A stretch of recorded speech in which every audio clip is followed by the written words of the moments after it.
Class 8 आपका सभी का स्वागत है। कक्षा में 3rd चैप्टर विवेक की सूझबूझ हम पढ़ रहे थे, जहाँ वह छोटा सा बच्चा अपने घर में अकेला है क्योंकि उसके माता पिता उसके मामा के विवाह में शामिल होने के लिए कोलकाता गए हैं। घर में कुछ अनजान लोगों के घुस जाने पर वह बहुत परेशान हुए बिना सोचता है कि क्यों ना किसी टीवी चैनल में वह अपने घर का एड्रेस और उन लोगों के आने की सूचना दे।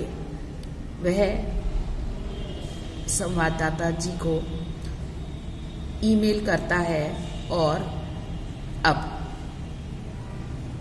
कोलकाता में उसका भाई अंश उन सभी को पहचानता है और अपने घर को पहचानता है।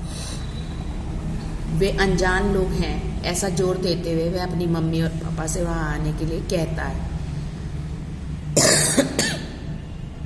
यहाँ तक हम सब पढ़ चुके थे, जहाँ चोर गठरियाँ पकड़ाते हैं अपने साथियों को और वे बाहर की तरफ निकलते हैं और प्रश्न किया जाता है संवाददाता के द्वारा कि चोरी जैसा महान कार्य करने की प्रेरणा आपको कहाँ से मिली। वास्तव में वे अपने टीवी के माध्यम से इस सारी घटना का लाइव टेलीकास्ट कर रहे थे।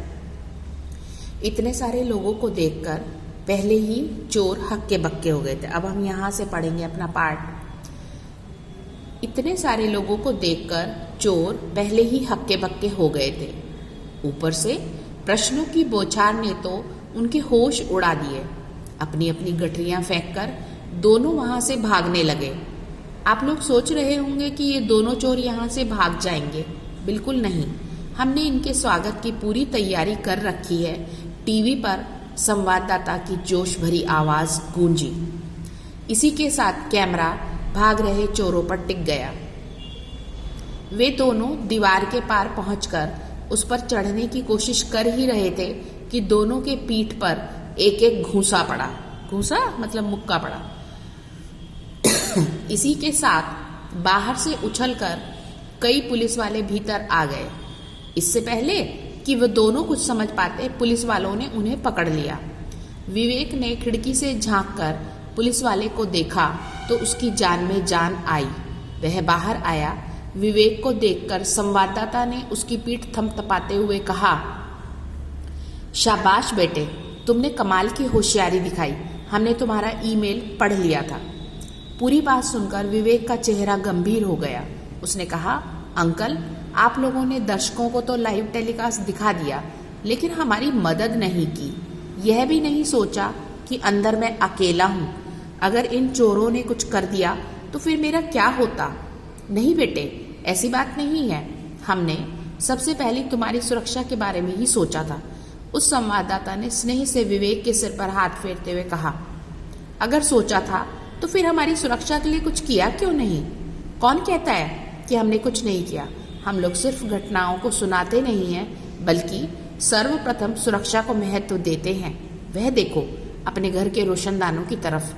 संवाददाता ने विवेक के करीब आते हुए कहा। विवेक ने ऊपर की तरफ देखा। हर कमरे के रोशनदान के पास पुलिस के कमांडो अपने हाथ में रिवॉल्वर थामे खड़े थे। अगर चोरों ने उसके साथ कोई भी हरकत करने की कोशिश की होती तो वे तत्काल उन्हें अपना निशाना बना लेते। यह देख विवेक ने सभी संवाददाताओं की ओर हाथ जोड़ते हुए कहा, आप लोग मेरा संदेश मिलते ही मदद के लिए चले आए, इसके लिए बहुत बहुत धन्यवाद। बेटे, धन्यवाद तो हम लोगों को देना चाहिए, क्योंकि आज तुमने टीवी की दुनिया को नया रास्ता दिया है। न्यूज़ चैनलों की सहायता से भी चोरों को पकड़ सकते हैं। आज से पहले किसी ने कभी सोचा भी नहीं था कि इस लाइव टेलीकास्ट को इस समय लाखों लोग देख रहे होंगे और करोड़ों लोग कल देखेंगे। अपने सभी दर्शकों से हमारा अनुरोध है कि अगर वे आसपास